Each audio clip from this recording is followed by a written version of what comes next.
नमस्कार दर्शक बंधु स्वागत करुचे एक नूतन वीडियो को यह वीडियो माध्यम आप जानवाक पाइबे कि वर्तमान जॉब कार्ड केवाईसी प्रक्रिया आरंभ हो सारी तो आप क्योंठारे केवाईसी करेंगे आपण नाम जॉब कार्ड अच्छी कि ना कि चेक करेंगे और जदि आपंकर केवाईसी हो न था फेस ऑथेंटिकेशन हो न था आप कौन करेंगे यही सब विषय संपूर्ण विवरणी संपूर्ण तथ्य आप वीडियो माध्यम पाइपर।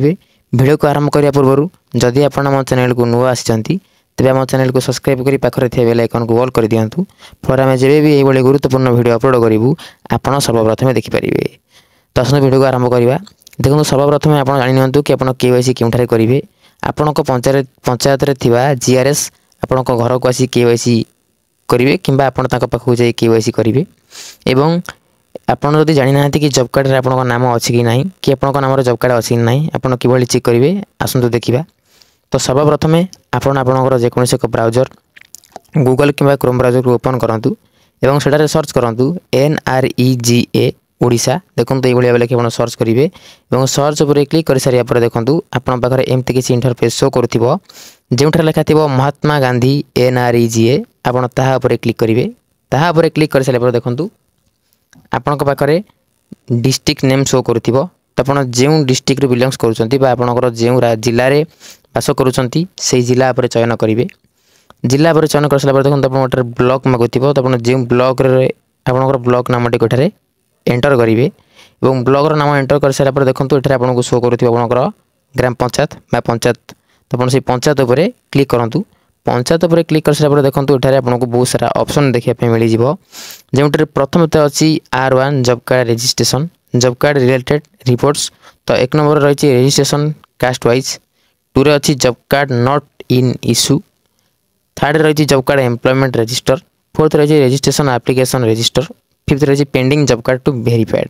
तो आप लिस्ट देखा चाहते तो 3 नंबर ऑप्शन जो रही जॉब कार्ड एम्प्लॉयमेंट रजिस्टर तो आप यहाँ क्लिक करेंगे। 3 नंबर जो रही यहाँ क्लिक कर सारे देखो आप जॉब कार्ड डाटाटी पलि आसो जो सीरियल नंबर थी और जॉब कार्ड नंबर टी थी एट आप नाम थी तो यही नाम आपंकर जॉब कार्ड नंबर टी खोजी पारे। नाम आप खोज सारापर देखिए नाम बाम पार्श्व जो नंबर टी रही से आप जॉब कार्ड नंबर तो आप जॉब कार्ड नंबर उपर क्लिक कले आपंकर जॉब कार्ड टी आप देखिपारे आप जॉब कार्ड केते जन ना अच्छी और आपंकर केते जन नाम रही से बयस ये सब आप से कार्ड देखा पाइबे।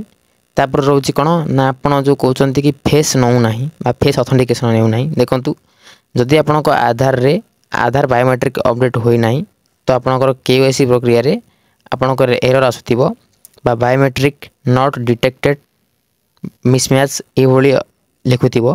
तेणुक आपको आधार कार्ड जदि बायोमेट्रिक अपडेट ना तो आप निकटस्थ आधार केंद्र को जाई आपको बायोमेट्रिक अपडेट कराई नियंतु और यापर आप ट्राए करूँ कि जॉब कार्ड रे केवाईसी करने। तो आशा कर वीडियो माध्यम आप संपूर्ण विवरणी संपूर्ण तथ्य जानी सारी थे। तो वीडियो भल लगी है और गुरुत्वपूर्ण लगी है वीडियो को लाइक करूँ चैनल को सब्सक्राइब करूँ। जहाँ भी किसी डाउट रही आप कमेंट माध्यम जन पारे।